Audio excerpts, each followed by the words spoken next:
Mateus capítulo 26.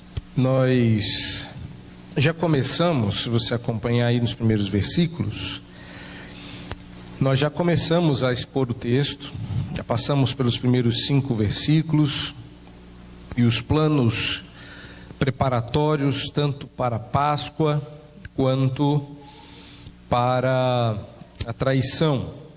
E um detalhe que você deve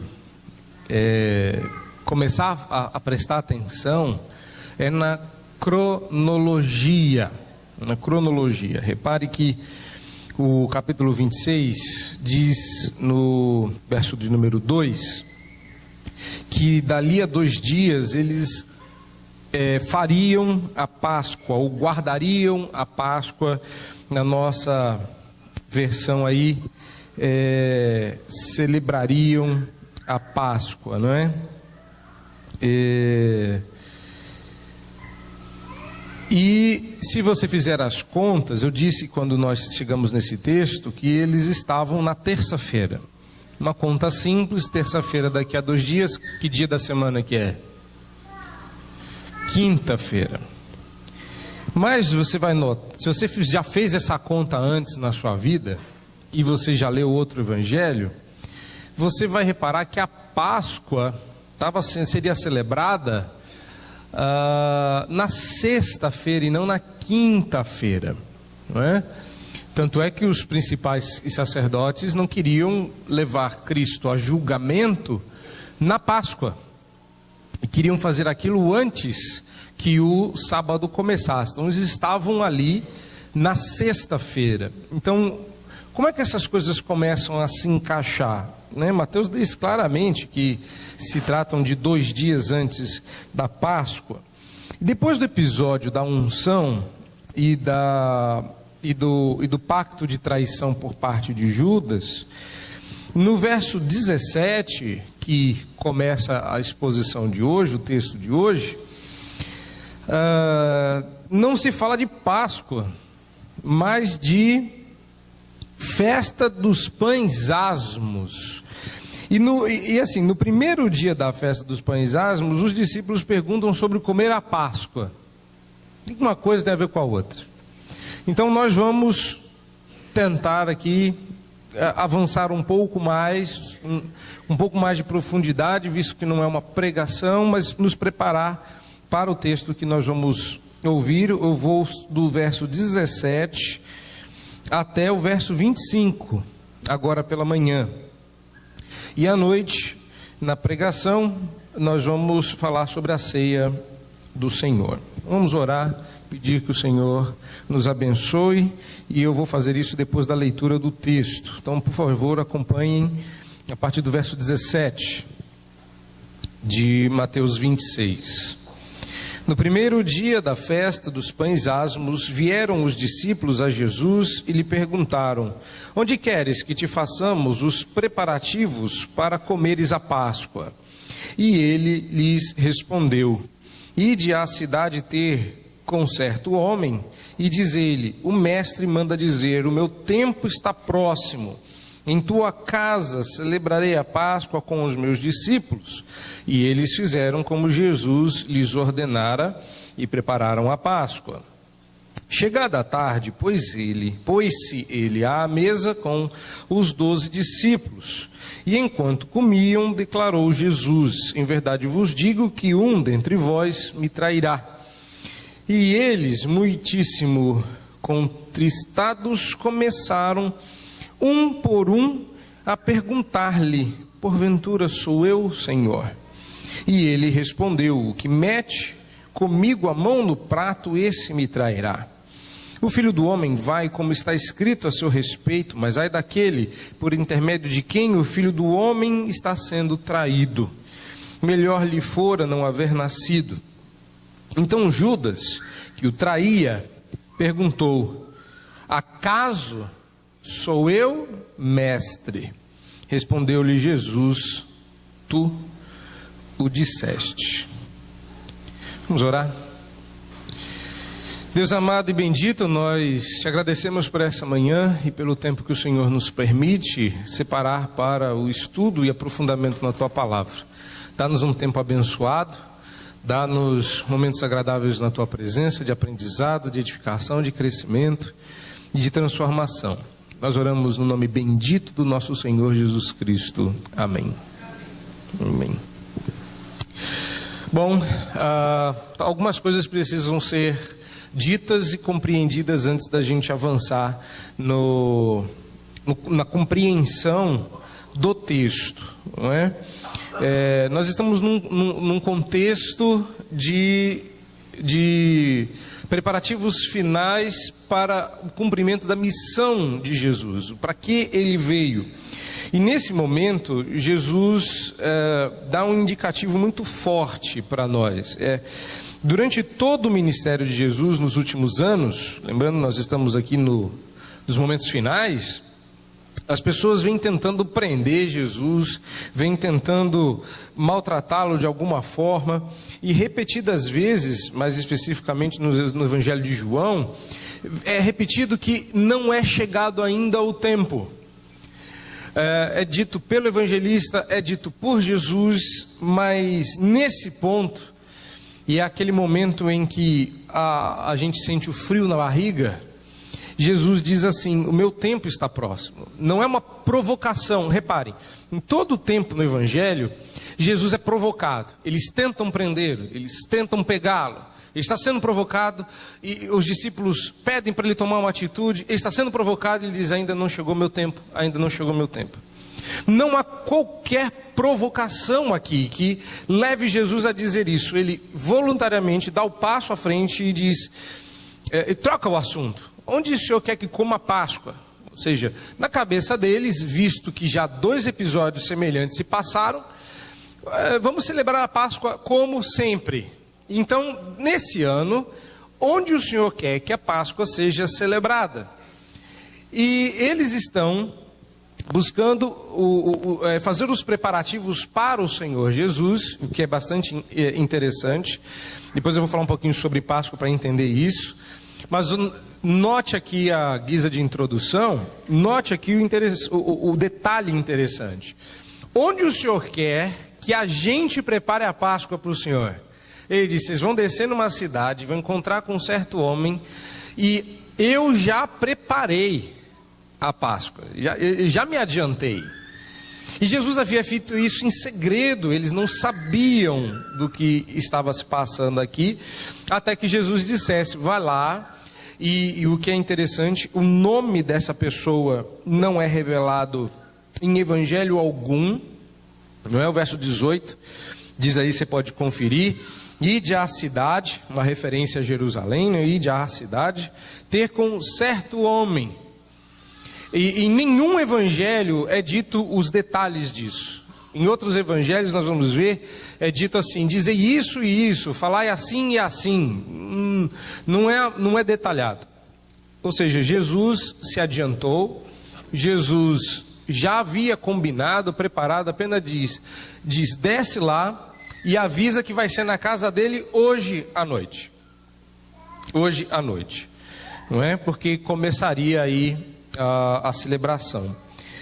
E os discípulos fizeram como lhes foi ordenado, verso 19. Então a gente precisa entender algumas coisas antes de prosseguir. Temos bastante material para ver e precisamos trabalhar isso. Eu resolvi fazê-lo sem slides para que a coisa ficasse bastante uniforme. Então, que é bom que a gente se lembre aqui. Jesus vem sendo apresentado como o escolhido de Deus. E a palavra para escolhido, que era caracterizada por uma espécie específica de ritual, é a palavra ungido. Ou seja, o escolhido de Deus para governar era o rei. O escolhido de Deus para falar em nome dele era o profeta. O escolhido de Deus para representar o povo diante de si era o sacerdote. Os 3 ofícios do Antigo Testamento eram trabalhados na base da unção. E a ideia de unção é a ideia de escolha. Claro que a gente hoje ouve a unção de uma maneira totalmente diversa, e as pessoas acham que unção é um poder especial, é alguma coisa, é um pó mágico que as pessoas têm, uma doçura especial, e não é. A ideia de unção é a ideia de escolha para um ofício específico.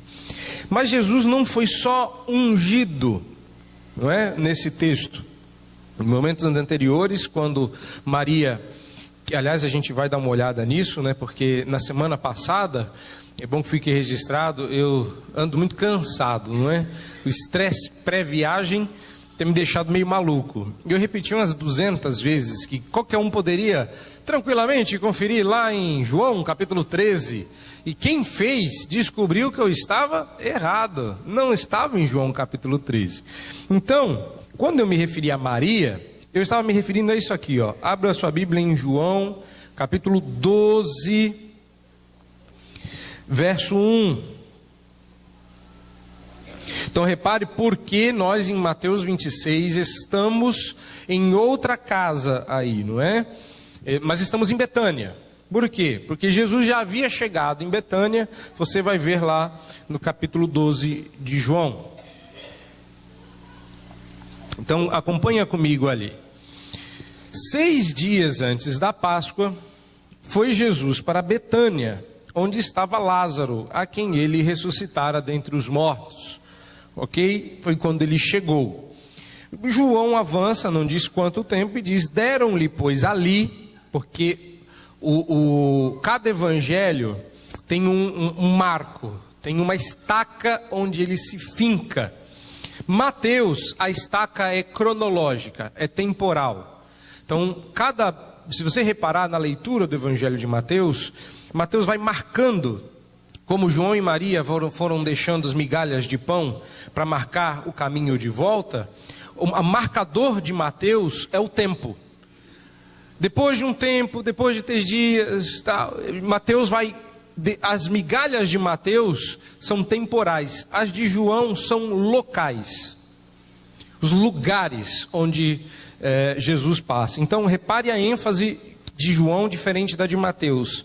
Deram-lhe, pois, verso 2, deram-lhe, pois, ali. A ênfase de João é que em Betânia foi dado uma ceia.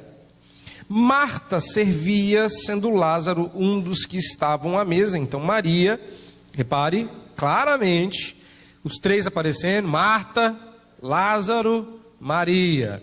Verso 3, então Maria, tomando uma libra de bálsamo de nardo puro, muito precioso, ungiu os pés de Jesus e os enxugou com os seus cabelos e encheu toda a casa com o perfume do bálsamo. Mas Judas Iscariotes, um dos discípulos, o que estava para traí-lo, por que não se vendeu este perfume por 300 denários e não se deu aos pobres? Isto disse ele, não porque tivesse cuidado dos pobres, mas porque era ladrão, e tendo a bolsa, tirava o que nela se lançava. Eu me lembro certa feita de alguém ter feito uma referência a este péssimo hábito de Judas, e a pessoa ter defendido, dizendo que não se dizia que Judas roubava, que era um pressuposto, porque ele havia traído Jesus, de que ele faria isso com a bolsa, ele andava com a reserva de dinheiro do grupo. Pois bem, mito desfeito, Judas era ladrão, está claramente dito no texto, não desculpem Judas. E eu faço isso tranquilamente, é até bom que seja feito isso tão público quanto deve ser, que há sim, ou houve no passado, um pastor presbiteriano, a quem eu não vou me referir como irmão, porque ele disse em texto escrito por ele, que deveríamos olhar para Judas como nosso irmão. O título do seu texto é Nosso Irmão Judas, onde ele dizia que Judas houvera sido perdoado por Deus. Então eu penso que esse irmão, ao chamar-se de irmão de Judas, se fez com Judas irmão, deixou de ser meu, porque eu não sou irmão de Judas, e eu não vou me encontrar com Judas, se assim Deus quiser, por sua imensa graça e perdão. Então, não perdoem Judas. Judas era tudo o que você... E eu vou mostrar no texto que Judas não era um Pecador inconsciente, porque não existe isso. Judas não era um santo inconsciente, que não sabia o que estava fazendo, como alguns filmes recentemente, enfatizando o personagem Judas, não só a peça profana, Jesus Popstar, ou Rockstar, não interessa, tanto faz. Houve um filme assim, há uma peça assim, e houveram outros filmes, enfatizando, por exemplo, que Judas havia sido coagido para trair Jesus. Não. Judas, como um dos autores que eu li para a preparação desses sermões, era um diabo voluntário. E é isso exatamente o que ele é. Ele roubava, sim. Vamos voltar para Mateus, então, 26. Então fica provado e claro, não é, que Maria havia sido a pessoa que ungiu. Mateus não dá ênfase à pessoa, João é alguém mais próximo, ele não se cita, mas ele cita todo mundo. As preocupações dos evangelistas são ligeiramente diferentes aqui. Então estamos de volta para Mateus 26. E o contexto aqui é que Jesus está sendo preparado para o sacrifício. Então o que acontecia na festa da Páscoa? Por que tem a ver a Páscoa? Porque tudo o que acontece no capítulo 26 tem a ver com Páscoa.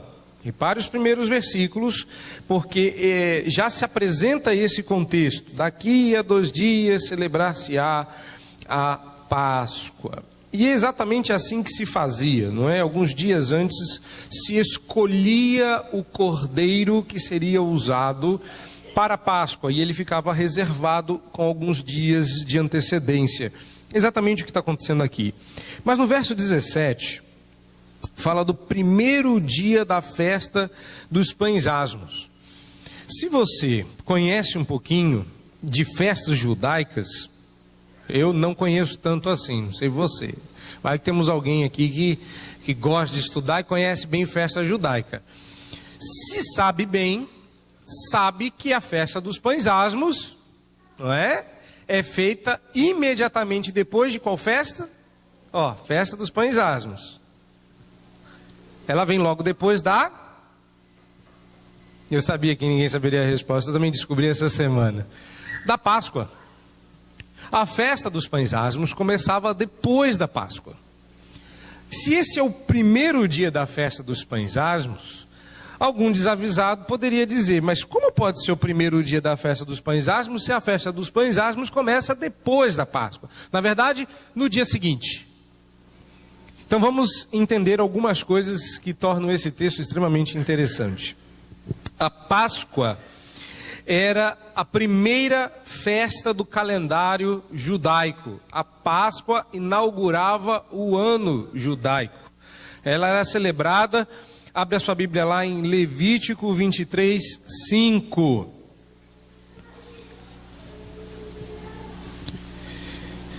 Ela era ali a primeira festa, havia uma preparação para essa festa. Então o ano começava com a preparação para a Páscoa.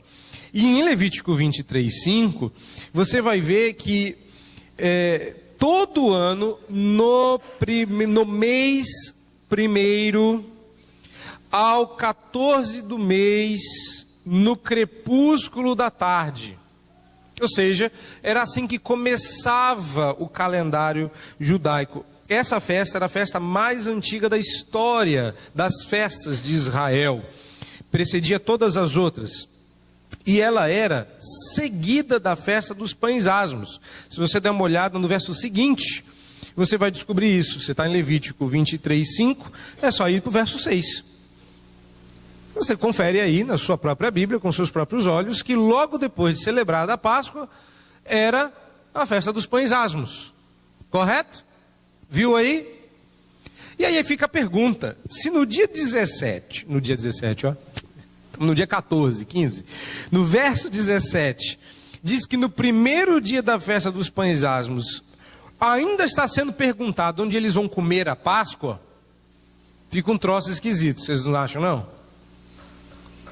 Mas tudo bem, o importante é que a Páscoa foi celebrada, não é? Que Deus tem que compreender os atrasos. Afinal de contas, não é assim? Será que é isso mesmo? Bom, uma outra coisa que talvez te ajude a desmistificar isso. Se você der uma olhada aí, ainda em Levítico, você vai descobrir que a festa durava uma semana. Não é? Durava uma semana e se estendia por um período de 7 dias.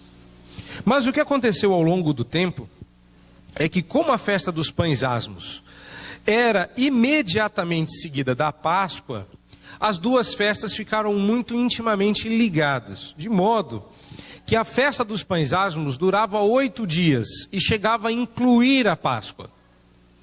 Então, o primeiro dia da festa dos pães asmos, na verdade, não era a festa dos pães asmos.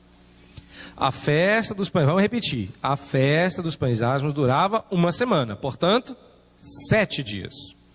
Mas o que o tempo fez acontecer na cultura judaica é que a festa de 7 dias virou 8, porque no primeiro dia, o dia anterior à festa dos pães asmos, era celebrada a Páscoa. Então, a festa dos pães asmos, alguns se referiam a ela como que incluindo a Páscoa.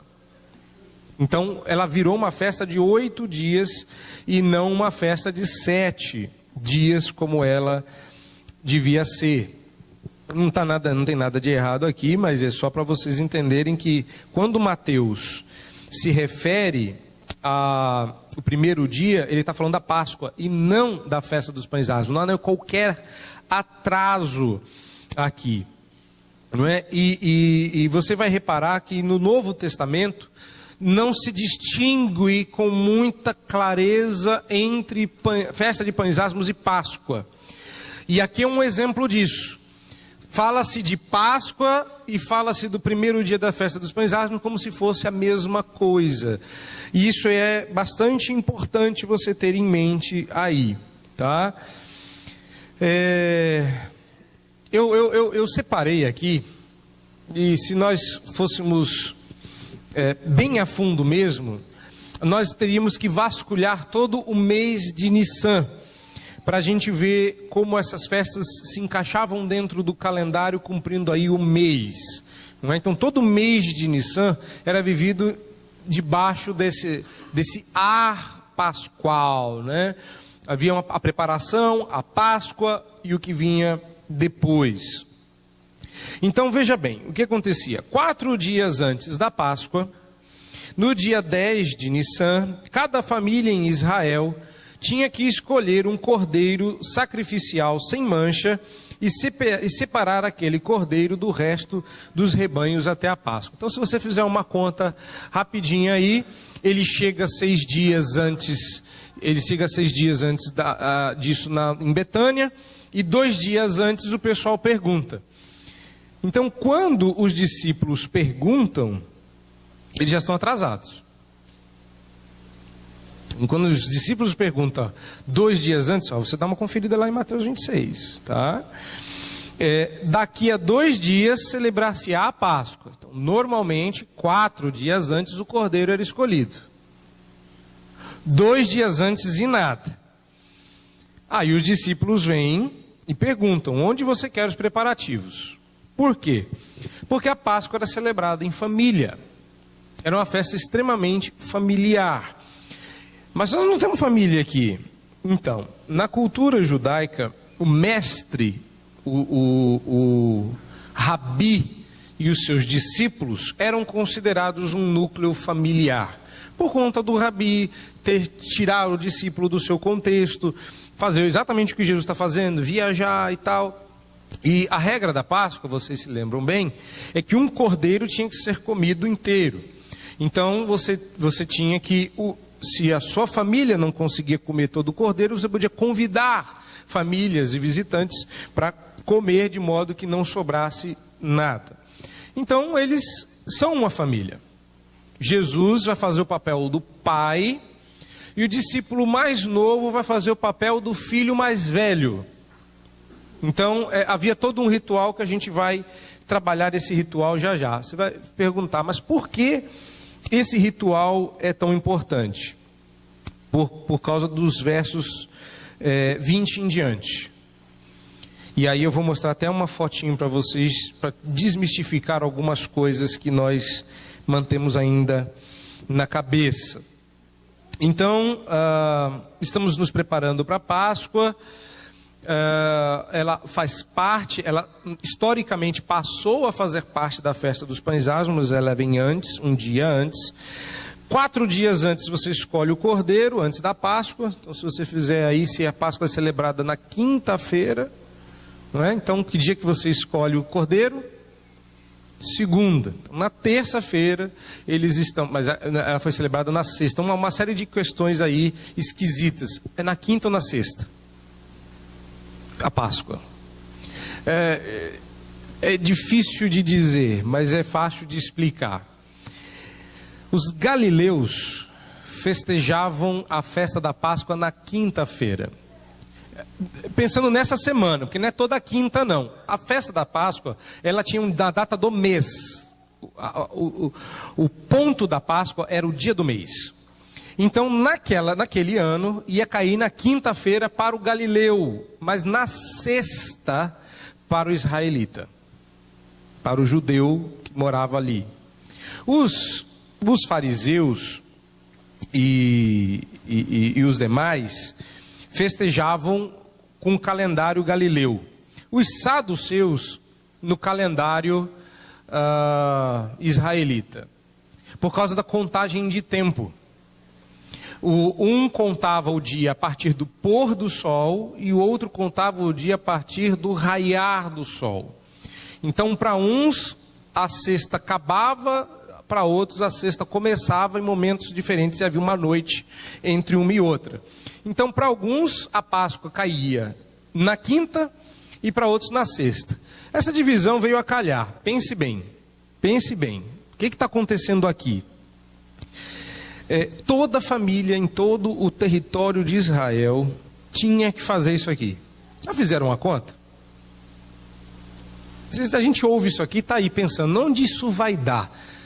Eu quero que você entenda o que está acontecendo aqui. Pela primeira vez na sua vida, você vai desmistificar a Santa Ceia. Para e pensa. Quantos cordeiros eram sacrificados na Páscoa? E a gente pensava que a coisa podia demorar o dia inteiro. Não, não, não. O cordeiro não podia ser morto senão pelo sacerdote. Vocês se lembram disso? Quem podia imolar o cordeiro? Só o sacerdote. O templo já existia. Onde o cordeiro tinha que ser imolado? No templo. Já fez a conta? Quantos cordeiros eram imolados? Outra coisa que você precisa fazer a conta. Você fala, nossa, eles deviam demorar o dia inteiro para fazer isso. Não. Porque o cordeiro, depois de imolado cerimonialmente no templo, tinha que ser imediatamente levado para casa e ser assado. Antes de você levar, olha o ritual. Você pegar 4 dias antes, escolhia o cordeiro. Bonitinho, sem mancha, perfeito. Guardava ele, preparava ele. Levava ele vivo e lindo para o sacerdote no templo. Entregava ele para o sacerdote fazia o cerimonial, cortava a garganta, tirava o sangue, devolvia. Você pegava esse cordeiro, levava para casa, assava e comia. Tudo isso tinha que ser feito em menos de 2 horas. Fez a conta agora? Nós temos aí cerca de 600 sacerdotes imolando mais de 2.000 cordeiros. Havia uma conta aqui, ver se eu consigo achar, de quantos cordeiros eram imolados por minuto. Se eu acho aqui, porque é tanto material. Eu acho que não vou achar aqui não. Muita coisa. Como foi uma pesquisa muito grande, eu fiquei fascinado por isso, porque a Santa Ceia tem todo um contexto de Páscoa que a gente geralmente ignora. Mas vá pensando, toda a família em Israel tinha que levar um cordeiro e 2 horas depois de imolado tinha que comê-lo assado.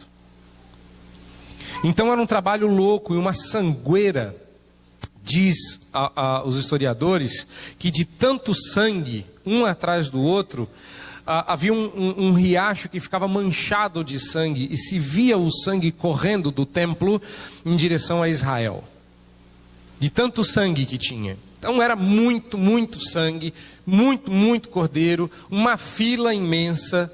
Então não dava para fazer os preparativos assim, ó, daqui meia hora a gente celebra a Páscoa. Ih, vamos pegar o cordeiro. Não. Então a Páscoa tinha que ser celebrada com bastante antecedência, no coração, para que na hora da celebração todo mundo estivesse ao mesmo tempo comendo na sua casa o cordeiro, relembrando a saída do Egito. Deu para entender a loucura que está ao redor de Jesus? Tem milhares de pessoas passando, gente vendendo cordeiro perfeito, 2 por 1 e tal, aquela loucura, o pessoal trocando dinheiro, porque tinha que levar o dinheiro para o templo, tinha que ser na moeda do templo, comprando o cordeiro, levando para o templo, imolando o cordeiro, voltando para casa, tudo isso em menos de 2 horas. Aí, providencialmente, uma parte da população faria isso na quinta, outra parte da população faria isso na sexta. Daí, ter que resolver o assunto Jesus na madrugada. Porque se eles não resolvessem na madrugada de quinta para sexta, sexta-feira não daria para fazer, porque tudo iria parar de novo, porque agora os sacerdotes do templo iam cuidar da segunda parte da população, que ia trazer os seus cordeiros e imolar. Então é por isso que há uma diferença nos evangelhos de 2 Páscoas. Uma que Jesus celebra, está tempo dele comer a Páscoa, e outra que os sacerdotes, não, vamos fazer isso aí antes de celebrar a Páscoa. Mas já foi celebrada. Não, não foi. Para eles, não foi. Então, você vai aos poucos entendendo aí o que está se passando ao redor. Então, no primeiro dia da festa dos pães asmos, ou seja, no dia da Páscoa, na quinta-feira, da Páscoa para os galileus, vamos lembrar, Jesus era galileu, seus discípulos, aliás, Pedro é identificado como um galileu por causa do sotaque, o jeito de falar. Vieram os discípulos a Jesus e perguntaram onde que ele queria que se fosse feita a Páscoa. Mais um pouquinho sobre a Páscoa aqui. Fica evidente que Jesus já havia preparado de antemão todos os detalhes para aquela noite e que os discípulos apenas fariam aquilo que Jesus tinha planejado. Por que Jesus, é a minha pergunta, planejou em segredo o local da Páscoa e não disse aos seus discípulos? Há uma série de coisas esquisitas aqui. O rabi não preparava a Páscoa. Quem preparavam eram os discípulos. Quando os discípulos foram fazer o que lhes cabe, Jesus está invertendo todo o tabuleiro. Onde o Senhor quer que a gente prepare? Eu já preparei. Quando eles chegam na casa desse senhor, que não tem nome, não é? Verso 18, esse homem não tem nome, não é? Os pés não são limpos, lembram disso? Eles chegam na casa e vão comer, é um lugar alugado, um cenáculo alugado, uma sala, isso era muito comum, por conta da cultura, precisava ser celebrado em família, em um lugar específico, não tinha casa para todo mundo, então muitas pessoas alugavam salas em suas casas, para que a sua família celebrasse a Páscoa ali. Então já havia sido arranjado com um crente em Jesus, que o cenáculo estaria reservado e seria naquele lugar. Jesus já havia combinado, não sabemos quando, não sabemos nem quem. Mas os discípulos é quem fariam isso. E eles não fizeram, Jesus fez para eles. Quando eles chegam lá, o correto é que eles providenciassem um escravo, um servo, para lavar os pés deles. E não aconteceu. Não aconteceu. Eles chegaram lá e começaram a Páscoa sem lavar o pé. E no processo de Páscoa, vocês vão ver daqui a pouco, eu vou falar sobre como era feita a Páscoa. havia um momento da celebração onde eles deveriam cerimonialmente se lavar. Não era um banho, não se animem. Era uma cerimônia que apontava para a limpeza. Por quê? Porque lá em Israel, lá no Egito, quando eles saíram do Egito, e estavam se preparando para a Páscoa, Jesus mandou eles se prepararem se banhando e fazendo uma limpeza cerimonial também. Então havia essa limpeza cerimonial. No momento da limpeza cerimonial, onde se lavaria as mãos e o rosto para comer, Jesus quebra o protocolo, tira a parte de cima da roupa e usa a túnica como toalha, pega o negócio que está ali que ninguém quer pegar, que não, é um cenáculo alugado, a infraestrutura necessária não foi preparada pelos discípulos. Cadê o escravo para lavar o pé? Era comum, você está andando em Jerusalém, o sapato mais legal era uma sandália, não tinha outro. Então você pisava pó, lama, sujeira, você chegava com o pé sujo. O correto e educado era que quando você chegasse na casa de alguém, esse alguém providenciasse um escravo. Era um trabalho bastante, imagine, era um trabalho bastante ruim. Você tinha que limpar o pé da pessoa. Então não bastasse limpar o pé, esse pé podia estar cheio de coisas que estavam pela cidade. Já deu uma imaginada? Pois é. Ninguém quis fazer o serviço, óbvio. Chegaram lá, não tem o escravo, o cântaro com a água e a bacia ficou no canto que estava. Jesus sai do lugar, lava os pés dos discípulos, porque é importante que todo mundo esteja pronto, né? Aí tem aquele episódio que Pedro, como sempre, né, vai dizer para Jesus que não se deve fazer isso, que ele não deixaria. Aí Jesus diz: quem não se deixar lavar por mim não pode participar.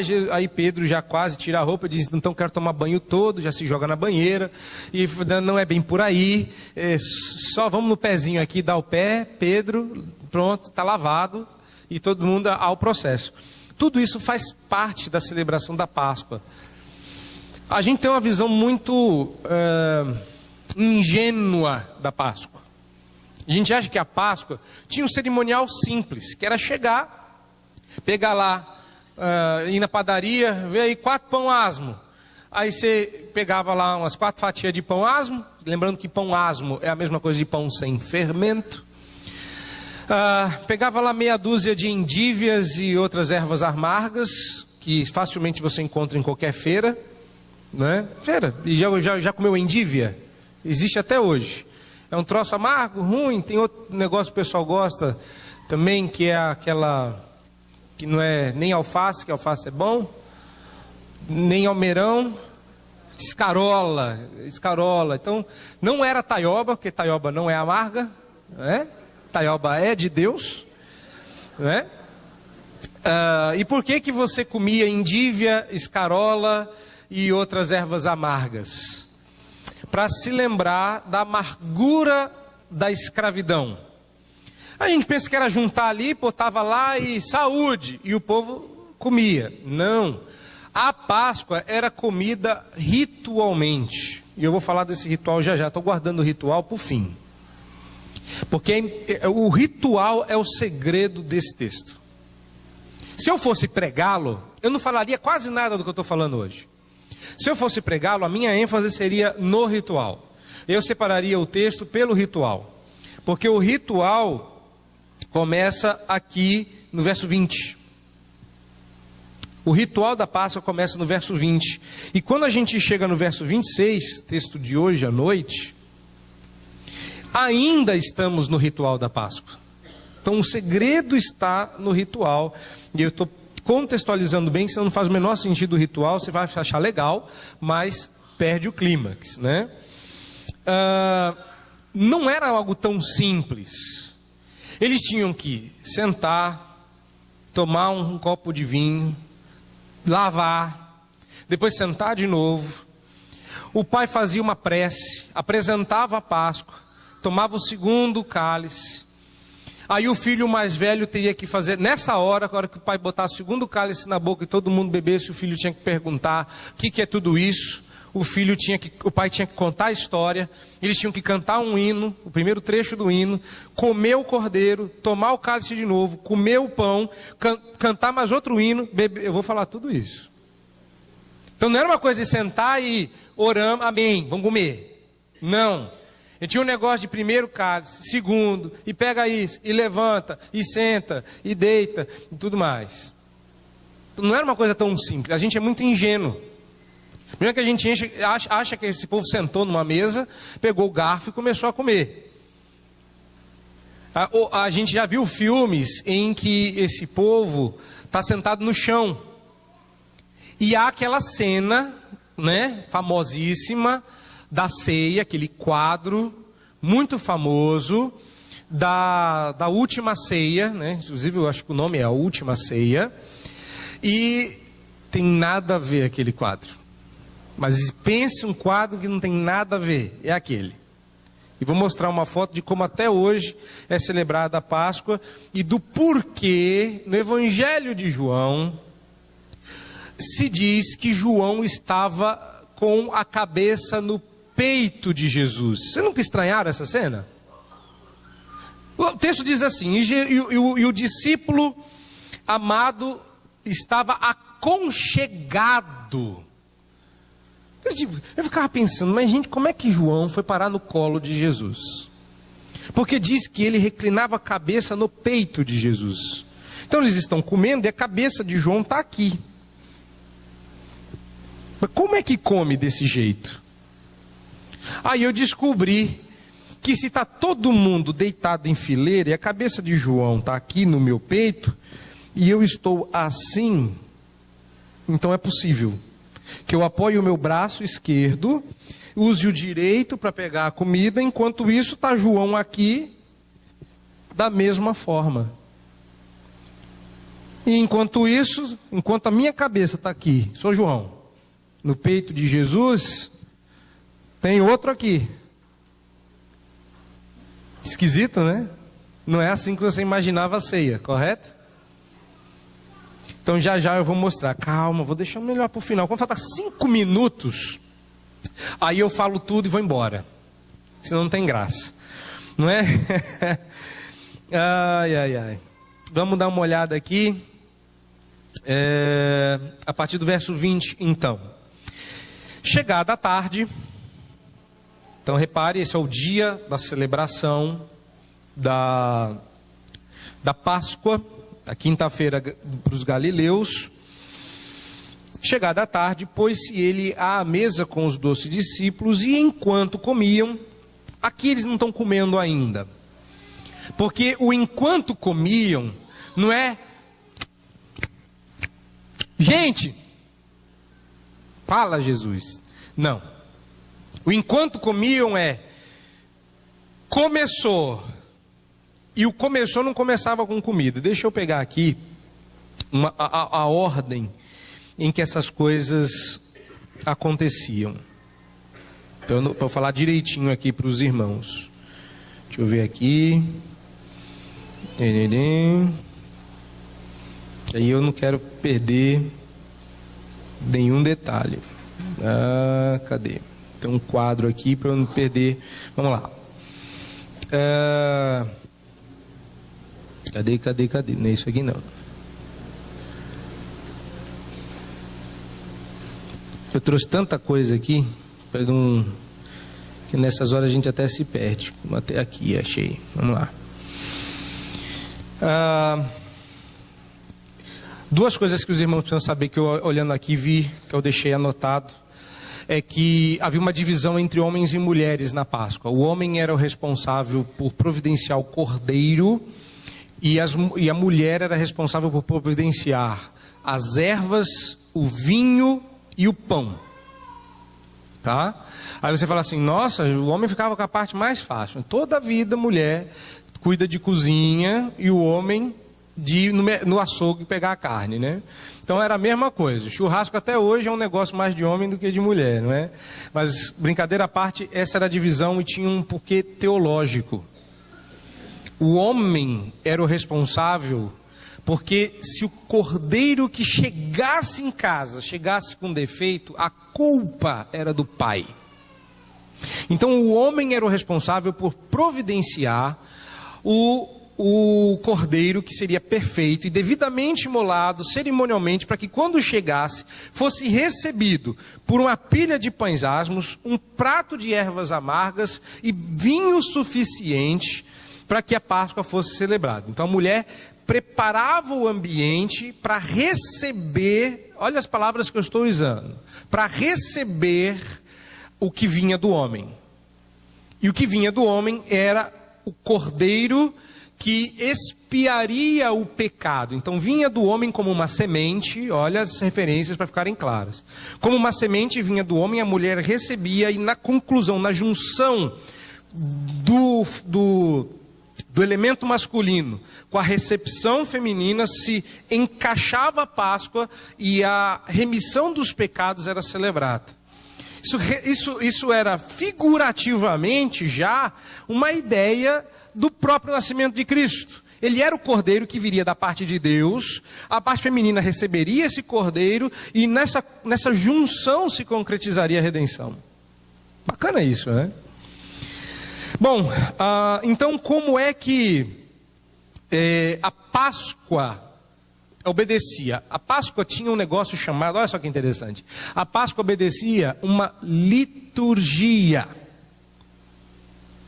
Então essa ideia, você que me ouve aí pela internet, essa ideia de que culto tem que ser feito na base do sentimento, vamos que Deus guia, que o culto correto é aquele que não obedece uma liturgia, nunca foi verdade na história do cristianismo. Até o jantar da Páscoa obedecia uma liturgia.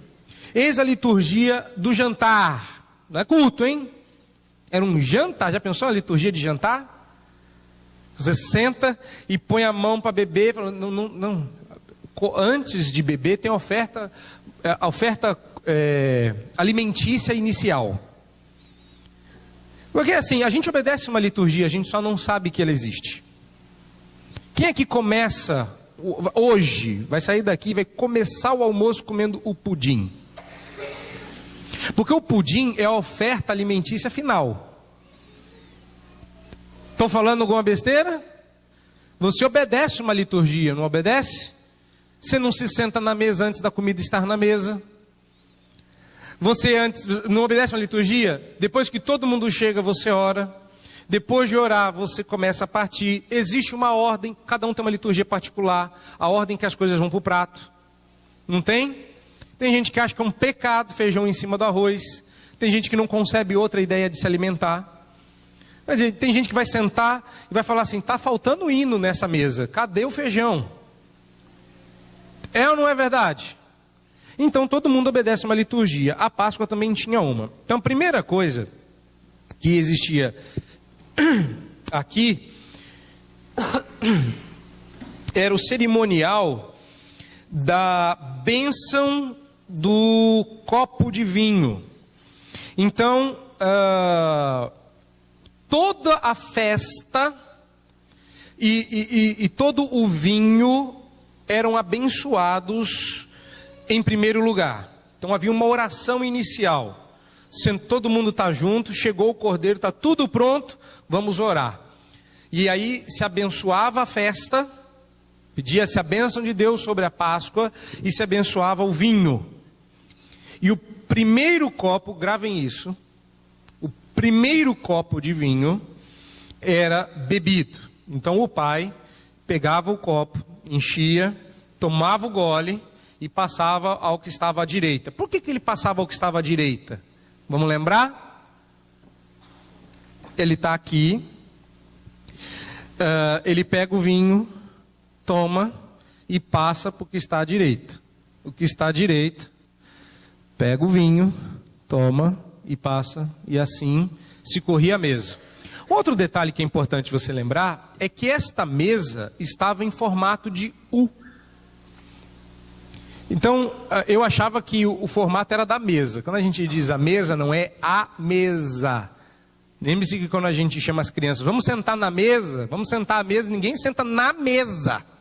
Ok? Então havia uma mesa no centro, e essas poltroninhas ao redor da mesa formando um U, sobre a qual todos poderiam comer. Então repare que o formato era muito semelhante a esse. Você tinha essa primeira fileira, vinha aqui, e como se o corredor fosse a mesa, e vocês estivessem na cadeira, Jesus estaria aqui, e alguém estaria fazendo essa curva para cá. Ok? A mesa estaria aqui, e isso ia correndo para lá, aí um servo pegaria esse copo, passaria para o outro lado, e é por isso que quando Jesus fala da parábola dos lugares, para que quando o dono se reclinasse à mesa, você não corresse e sentasse aqui. Porque se você não é a pessoa de confiança do dono da casa, ele não ia ficar olhando para os teus piolhos e o que é isso aí, rapaz? Vá lá para a ponta, que eu não quero você perto de mim, não. Então quem vai sentar aqui, que não é bem sentar, é quase deitar. Então pensa que eles comiam em grande estilo, né? Cá entre nós, que a primeira coisa que a gente quer fazer depois de comer é deitar. Né? Judeu que é esperto já comia deitado, porque dali só brincadeira. Então você não podia correr para cá, ok? Segundo, a comida era trazida, então se bebia o vinho, a comida era trazida, e o pão asmo, as ervas amargas, as frutas secas e o cordeiro assado. Então havia uma cerimônia, as comidas chegavam, pá. Depois que as comidas chegam e o primeiro copo foi bebido, o filho perguntava para o pai: por que essa noite é distinta das outras? E o líder familiar, o pai, responderia contando a história do Êxodo. Se você abrir a sua Bíblia lá em Êxodo 6, você vai ver essa história sendo explicada, não é? Porque lá diz assim: quando teu filho no futuro te perguntar que são todas essas coisas, então dirás que foste escravo. Então eles repetiam o que? O Shema. Né? Pai, por que essa noite, tem uma coisa diferente hoje aqui, por que essa noite é diferente das outras? Porque um dia fomos escravos no Egito, e o Senhor com mão poderosa de lá nos tirou, enviando 10 pragas, e o servo Moisés, aí contava toda a história, e aí depois que ele terminava, tinha que ser assim, ok? Não era uma opção. Hoje eu vou mudar, hoje não vou contar a história do Êxodo não, vou contar a história de Gênesis, Adão e Eva, não. Quando o filho perguntava, depois do primeiro copo de vinho, o filho perguntava por que hoje é diferente, a história que tinha que ser contada era a história do Êxodo, e logo em seguida, abra sua Bíblia no Salmo 113.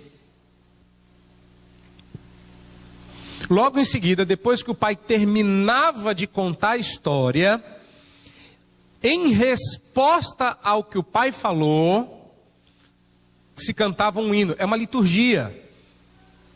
Repare que é uma liturgia. Há uma oração inicial.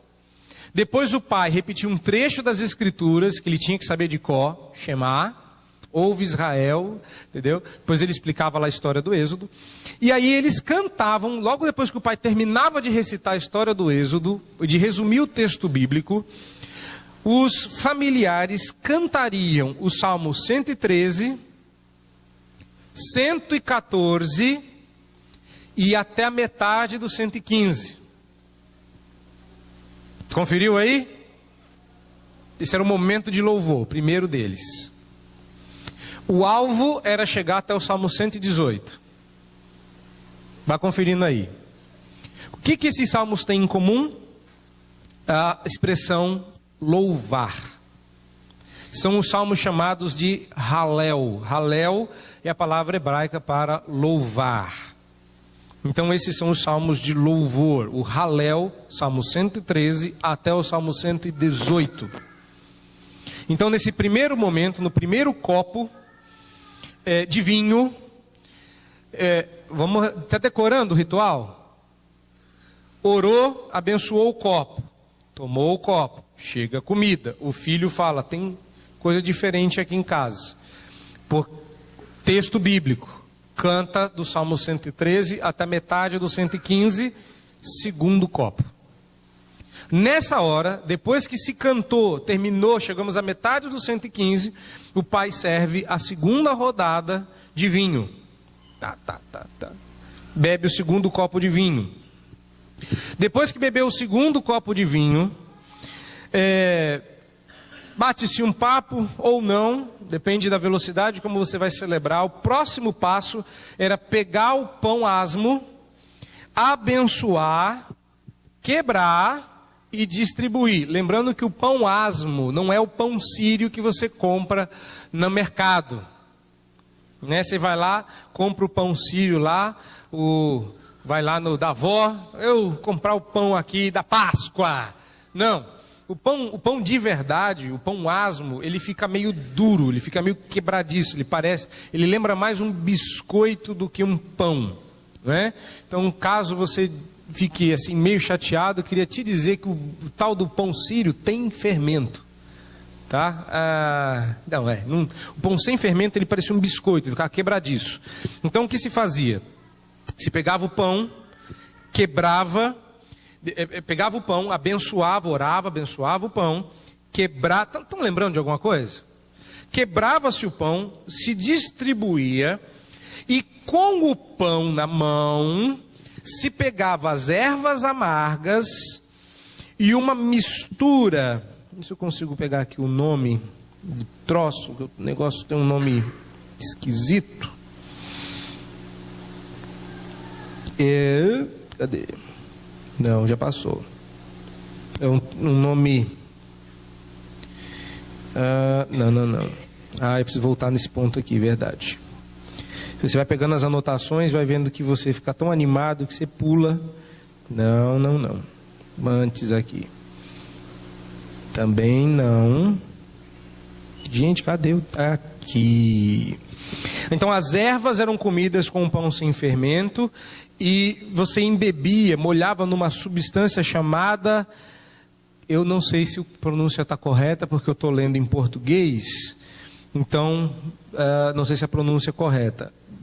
Com CH, então seria Charosef ou Karosef, depende provavelmente você vai ouvir alguma coisa como Harosef, tá? Ele era um molho picante feito de romã, maçã, tâmara, figo, passas e vinagre. Bate, faz um molho. Vamos repetir? Se não aprender? Era um molho picante, ou seja, o picante aí deve ser por conta das especiarias, feito à base de romã, maçã, tâmara, figo, passas e vinagre. Ficava... você está pensando, meu Deus, como é que isso devia ser gostoso? Não, ficava um troço esquisito. Sabe o que isso lembrava? Betume ou cimento. Não pela cor, mas pela viscosidade. Curiosamente, era para ficar semelhante à argamassa usada por um pedreiro, só que comestível. Alguém sabe me dizer por que na Páscoa eles tinham que comer o pão? A gente já sabe por que o pão asmo. O pão asmo é porque a Páscoa tinha que ser comida às pressas, então não dava tempo de botar o fermento, porque eles tinham que sair em carreira. Assim que Deus os libertasse, eles tinham que parar de comer e correr do Egito. Por isso o pão asmo, para mostrar pressa.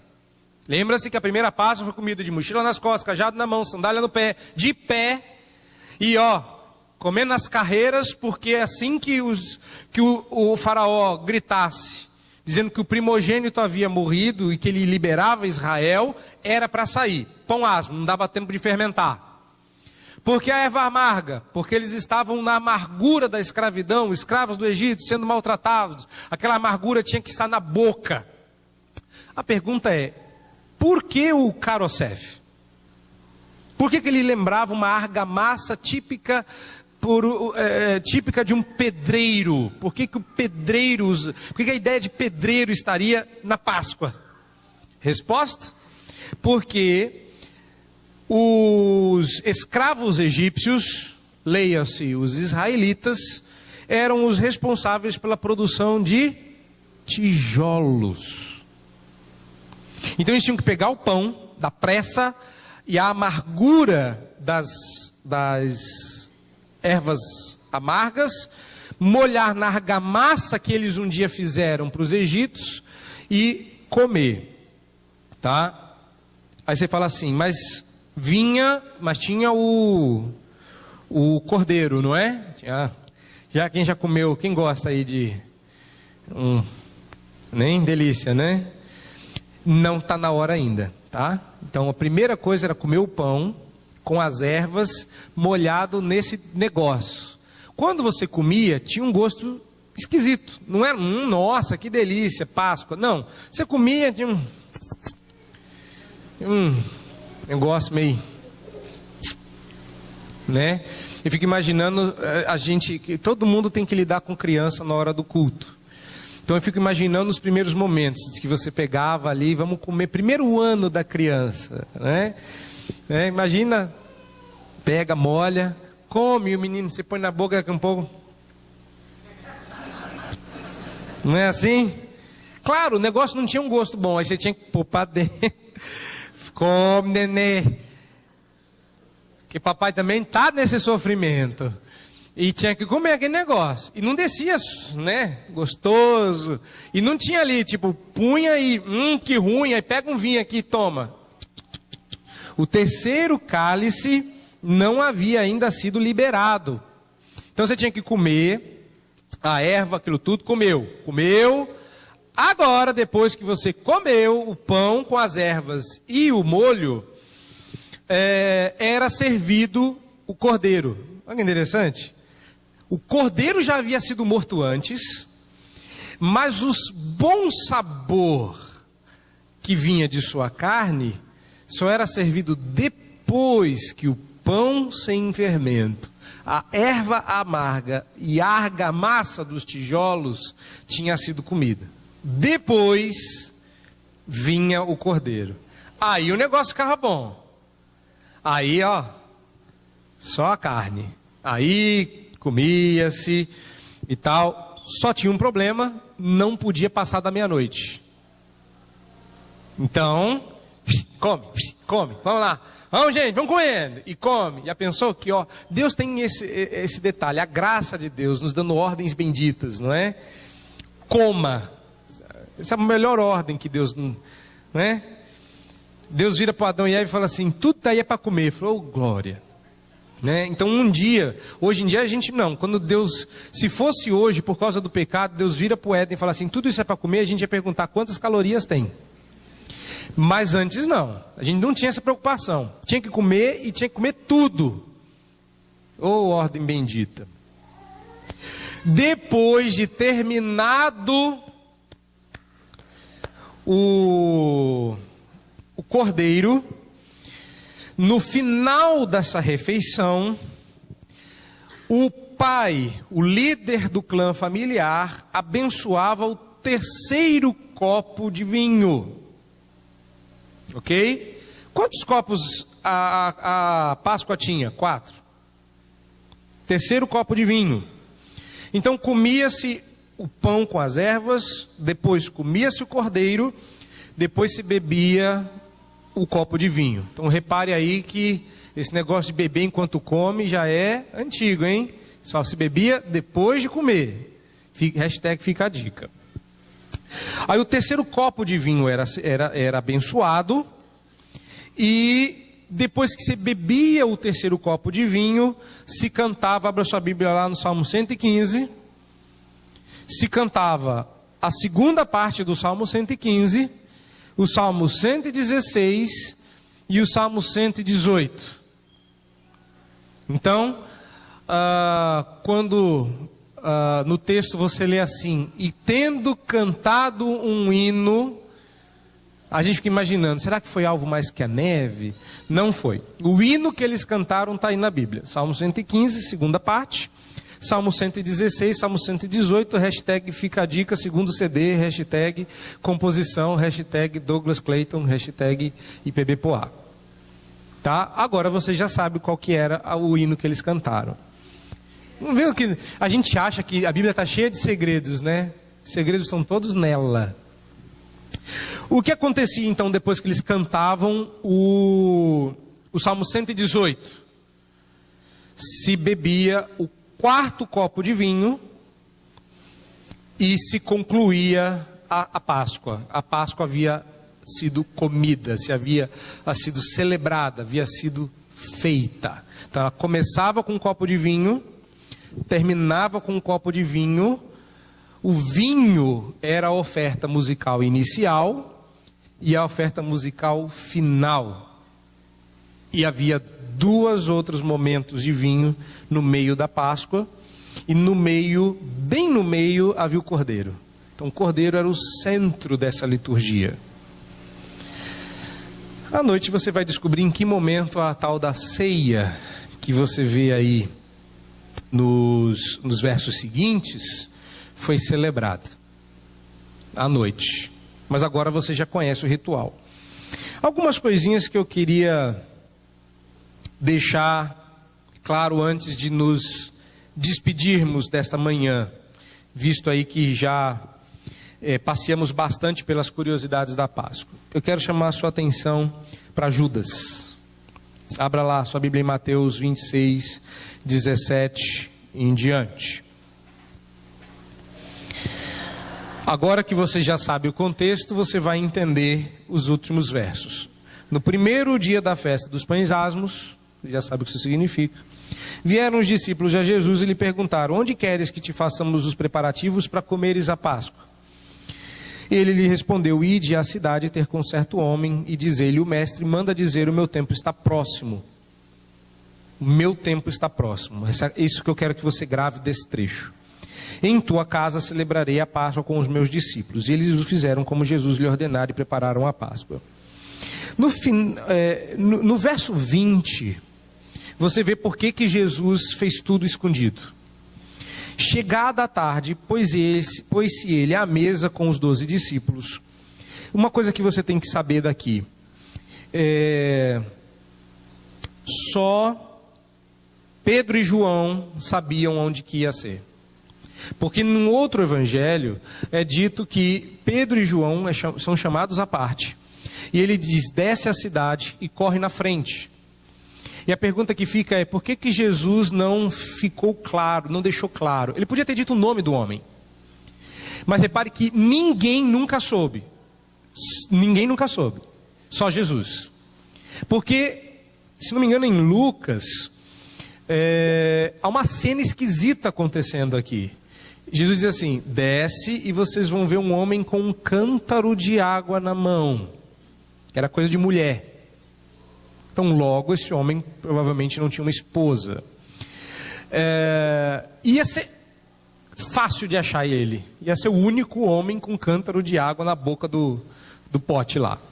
A hora que eles chegaram, viram o tal do homem. Eles não tinham que chegar e perguntar quem ele era. Jesus disse: ao homem que estiver com um cântaro de água nas mãos, digam: o mestre mandou dizer que a Páscoa será celebrada na sua casa. O cara receberia, ok, virou as costas, pega o cântaro, corre para casa, deixa o cenáculo pronto. E Jesus, quando chega no lugar. Onde nós vamos celebrar a Páscoa? Em que lugar? Quando chegar lá eu falo. A gente fica perguntando: por que tudo isso? Esqueceram o contexto? Judas já havia ido aos principais sacerdotes e se disposto a trair, e a partir de agora procurava uma boa ocasião para prendê-lo. Se Judas soubesse aonde seria celebrada a Páscoa, quem eles encontrariam no cenáculo? Os principais sacerdotes com os guardas. Portanto, quando Jesus diz: meu tempo está próximo, é porque ele vai deixar-se achar. Ele planejou, repare, eu fico arrepiado. Repare como Jesus se deixará achar. Porque quando ele não quis ser achado e quis celebrar a Páscoa em paz, ele fez. Ele correu por fora, deixou tudo pronto. Onde? Eu já preparei o lugar. Mas onde? desce, conversa com o fulano. Quem é fulano? Fulano vai estar com um cântaro na cabeça? Diga que vai ser na casa dele. Onde é a casa dele? Vai, dá o aviso, volta e a gente desce junto para a casa dele. Mas onde? Eu fico imaginando o Judas, né? Doido para saber onde. Onde? Fala. Eu quero nomes. Fulano, cântaro. Não tinha como mandar, não dava tempo de Judas correr, avisar os sacerdotes. Eles chegaram, não, o homem do cântaro já teria ido embora. Jesus está planejando ser entregue, ele sabe até a hora em que ele vai ser entregue. Quem tem o controle absoluto e soberano de todos os detalhes deste evento? Judas, Pedro ou Jesus? Não é fantástico? Ver como Jesus tem o timing, não é? Nas mãos. Ele tem ali, ó, o tempo, a ocasião, as circunstâncias, não deixando nenhum detalhe escapar. Sabe qual é o nome disso? Soberania.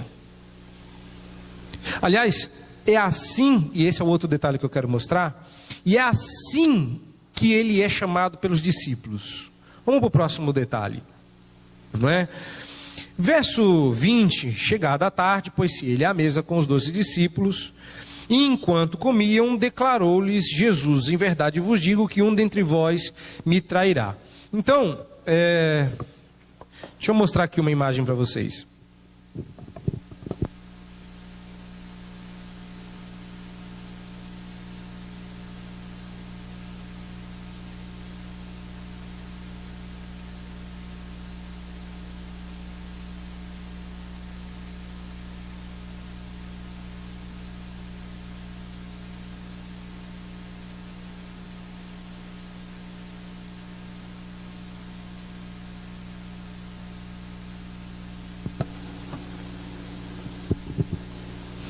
Mostra aí, meu irmão.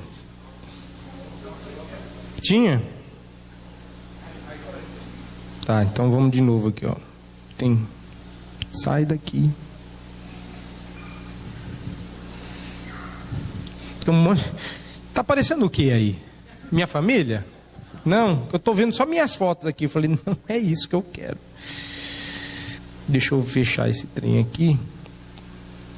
Tá aparecendo alguma coisa aí?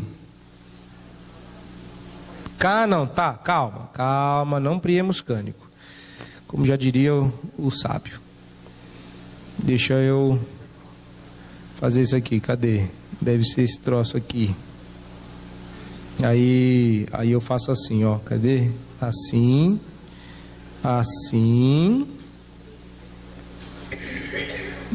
Agora vocês me veem?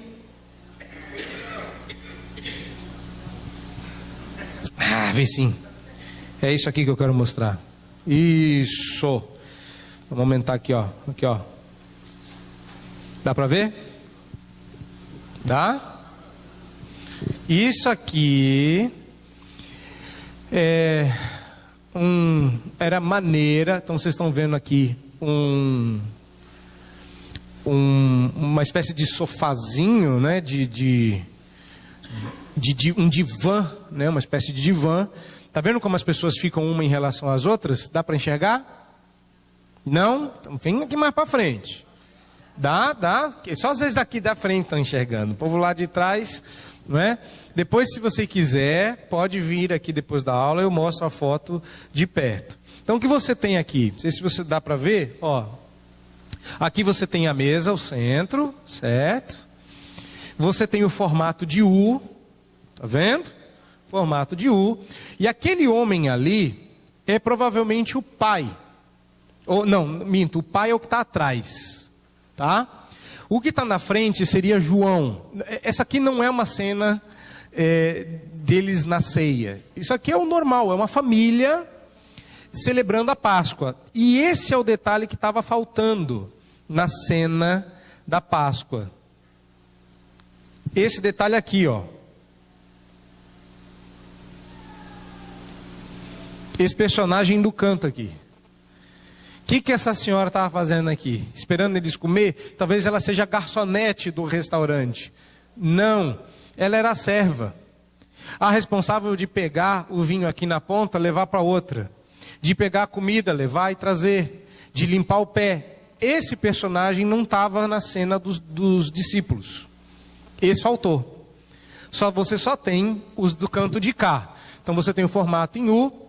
Repare na foto, não sei se dá para ver, vou até ampliar um pouquinho aqui, que ele está pegando o alimento com a mão direita, porque ele está apoiado com a mão esquerda. Repare também que a cabeça dele está próxima ao peito do pai, do responsável maior. Está notando ali? Essa era a cena de João e Jesus conversando à mesa. Fica mais claro agora? Dá para dar uma ideia mais clara? Quem não tiver uma ideia mais clara, depois me procure para eu mostrar a foto de perto. Chega de imagem. Bom, vamos voltar onde estávamos. No texto. Volta lá. Eu preciso voltar para o texto também. Vamos lá. Verso 20. Enquanto comiam, declarou Jesus: em verdade vos digo que um dentre vós me trairá. Quando Jesus disse isso de público. Mas olha só, e eles, muitíssimos contristados, começaram um por um. Note aqui, um por um, a perguntar-lhe: porventura sou eu, Senhor? Aqui eu quero falar do último detalhe. À medida que Jesus falou aquilo, João é o primeiro, por isso que a Bíblia diz que ele faz aquilo, ele é o primeiro a virar e a discretamente conversar com Jesus, reclinado em seu peito. Sou eu? Jesus vira e fala assim: não, mas é para quem eu vou entregar o pão. Aí Jesus pega, molha o pão e entrega para Judas. Quando os discípulos vão perguntar, a resposta que Jesus dá é um trecho das Escrituras, não é? À medida que... abra sua Bíblia aí no Salmo 41, verso 9. Repare que esse texto não está sendo escrito por João, é por Mateus. Então a perspectiva é diferente, não é? Para João, ele diz quem é. É interessante isso. De fato, João e Jesus tinham uma proximidade de amizade muito íntima. Eles eram realmente muito amigos. Os discípulos foram um por um perguntando. Aí saía um discretamente, mudava de posição, ia para outro lugar na mesa, vinha outro. Sou eu? E a gente percebe que é uma questão de sussurro. Repare que o texto diz que um por um. A gente imagina que isso daí foi público, né? Que Jesus vira e fala assim: um de vocês me trairá. Aí, sou eu? Não. Aí Jesus responde assim: o que mete a mão comigo no prato, esse me trairá. Isso aqui tá, eu li Mateus. Mas você viu o que está escrito no Salmo 41, 9? Até o meu amigo íntimo, em quem eu confiava, que comia do meu pão, levantou contra mim o calcanhar. Então Jesus está repetindo um trecho bíblico. Ele responde com o Salmo 41, verso 9. Não foi assim: é eu? Não. É eu? Não. Aí vira Judas e fala: sou eu? Tu disseste. Peraí, se isso fosse público... Vocês já pensaram nisso? Vocês já pensaram nessas cenas? Sou eu? Tu disseste. Todo mundo ia olhar para a cara de Judas. Miserável. Aí Jesus vira e fala assim: o que tem para fazer, faze logo. Na hora que Judas levanta, o que Jesus foi fazer? Trair Jesus. Todo mundo ia: corre, negada, que Judas vai trair a gente. Não. Tudo isso está acontecendo aos sussurros. Por que eu sei disso?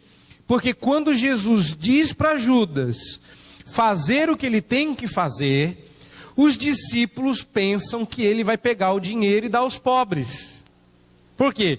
Porque não foi ele o miserável que disse que o cântaro precisava ser dado aos pobres? Então Jesus fala assim: vai dar o dinheiro aos pobres. Outros pensam assim: faltou de comprar alguma coisa. acho que está acabando o vinho, está acabando o pão. Então Judas foi comprar alguma coisa que estava faltando. Eles não desconfiaram que Judas estava traindo ele. O único que sabia o que Judas estava indo fazer era aquele que sabia para quem Jesus tinha dado o pão molhado no carosete. O único. Interessante isso, né? Então isso aqui está acontecendo aos sussurros, não é? Um por um, o filho do homem, aí isso aqui vai público de novo. O filho do homem vai como está escrito a seu respeito, mas ai daquele por intermédio de quem o filho do homem está sendo traído, melhor lhe fora não haver nascido. Claro que esse homem vai para o inferno. Verso 25. Então Judas, que o traía, ele não iria trair, ele já o estava traindo, perguntou. E aqui tem a pergunta mais dissimulada do mundo. Porque eu quero que você note a diferença. Os discípulos estão vindo um por um. Por que a Bíblia diz que eles estão contristados? Porque eles tinham acabado de ter tido o pé lavado por Jesus. Eles chegaram todos senhores de si. Jesus vem e os serve lavando. Está todo mundo meio sem graça. Aí Jesus fala, um de vocês trairá. Aqui não tem mais eu não. Está todo mundo assim. Bem que eu podia. Eu sou bem capaz disso. Eu não sou melhor do que os outros. Eu fico imaginando, sabe aquele negócio? Não acontece uns negócios esquisitos na sua vida que você se desconfia de você? Eu me lembro quando eu passei por uma situação, não vou ser muito específico, e a situação era extremamente terrível. Aí uma pessoa virou para mim e falou assim, pastor, eu saí à busca do culpado com medo de, quando descobrisse o culpado, que o culpado fosse eu. Eu desconfiava de mim. A cena era extremamente delicada. A pessoa chega para Jesus e fala, meu Deus, eu que vou trair o Senhor? Fica tranquilo. Está entre nós, mas não é você. Só que Judas não chega para Jesus perguntando se ele era o homem. Primeiro, os discípulos chamam Jesus de Senhor. Finalzinho do verso 22. Judas chama Jesus de professor, mestre. E nem é rabi aqui, que é rabi na verdade. E a palavra é rabi, mestre. Quem chamava muito Jesus de rabi? Mestre. Quem chamava Jesus assim? Os fariseus. Outra coisa, na sua Bíblia está escrito assim, acaso sou eu mestre? Mas o texto no grego, ele tem uma força um pouquinho diferente. Eu confesso, não é uma coisa fácil de traduzir, mas o que Judas está perguntando é, certamente não sou eu, não é mestre? Judas. Todos os outros tinham dúvidas. Será que sou eu? Judas chega para Jesus e diz, certamente não sou eu, né? E aí Jesus diz assim, você quem diz? Você quem diz? Aí a gente pensa assim, Judas não sabia o que estava fazendo. Durante alguns momentos a gente pensa isso. Judas tinha uma ideia de que Jesus iria, sei lá, se rebelar, que ele estava inconformado, porque Jesus não iria, não tomava o poder. Então ele vindo que aquilo estava demorando demais, ele tentou provocar Jesus, no final ele se arrependeu. Mas na verdade Judas tinha uma boa intenção, mas ele errou a mão. Não! Judas é um diabo convencido de que o que ele está fazendo é a melhor coisa do mundo. Diz o texto que logo depois dessa cena, não aqui nesse texto, né, mas no texto da Bíblia, em outro relato, o diabo toma conta dele e ele vai fazer o que tem que ser feito. Quando eles vão para o Getsemane. Então repare, não existe traição, pecado involuntário. Judas sabia exatamente o que estava fazendo. E ele chega para Jesus convencido. Não sou eu não, né? Enquanto todos os outros discípulos perguntavam: Senhor, então sou eu? Não. Mas Judas fez assim: mestre, teacher, sou eu não, né? Não é o homem da bolsa. Eu não. Judas é alguém extremamente convencido. E a maneira como ele fala no texto é extremamente relapsa, quase jocosa. Judas não leva aquilo a sério. Se tiver que ser alguém, eu não sou eu, hein? Judas, parceira? Não, né? Ele fala: bom, Judas, se você está dizendo que não está me traindo, então você não está me traindo. Aí você fala assim: mas isso é irônico. Jesus foi irônico com Judas. Sim, porque todo o capítulo 26 é um capítulo de ironia. Jesus foi irônico na resposta. Sou eu? Se você está dizendo que não, isso é ironia. E Jesus está sendo irônico com Judas. E assim acaba essa parte do texto. Em que momento nós estamos? Bom, diz a ele que enquanto comiam à mesa, começou-se isso. O discurso do pai abria o jantar. Então, se eles já estavam comendo, verso 21, provavelmente o primeiro copo de vinho já havia sido servido e eles estavam partindo aí para o segundo copo de vinho. Já haviam cantado a primeira parte dos hinos e iam começar a comer a refeição. Iam começar a comer. Então nós estamos aí entre o primeiro e o segundo copo de vinho nesse episódio. E o restante fica para a noite. Agora que você sabe o contexto, a ceia do Senhor vai ter outro gosto para você. Lembrando que tudo isso foi arranjado, claro, primeiro pela providência de Deus, óbvio. Quem tem o controle dessas coisas nas mãos é o Senhor. Mas, ironia divina à parte, hoje à noite, o texto da ceia tem Santa Ceia. Então, que Deus nos traga logo mais à noite para o que temos para ouvir. Obrigado pelo tempo que vocês me dispensaram aqui. Deus os abençoe e dê um bom domingo a todos. Vamos nos colocar em pé, vamos orar e encerrar o nosso tempo juntos pela parte da manhã. Vamos orar.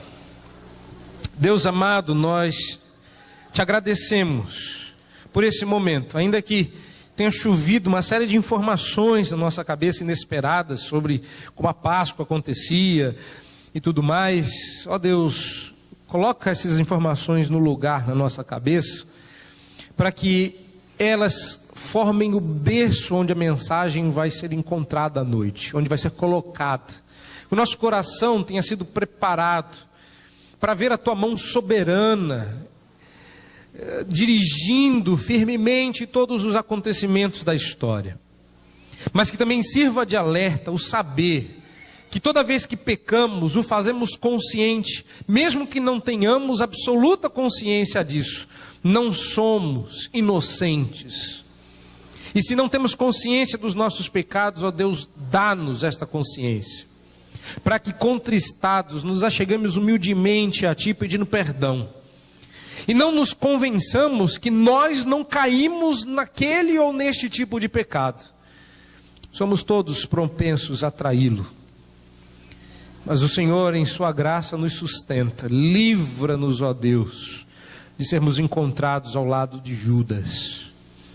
Dá-nos a consciência de que o Senhor graciosamente colocou a todos à tua mesa. E uns resolverão sair e se ausentar e ficar à parte da tua graça. Que a oferta do Evangelho seja oferecida abertamente, mas os corações transformados digam sim a esta oferta e se quedem ao teu lado, ao teu peito reclinado, confiando, confessando e descansando nos braços daquele que nos chamou das trevas para a sua luz, nos remindo, nos salvando, como a Santa Ceia o representa. Por isso, ó Deus, nós pedimos no nome de Jesus, o Cordeiro de Deus que tira o pecado do mundo. Amém.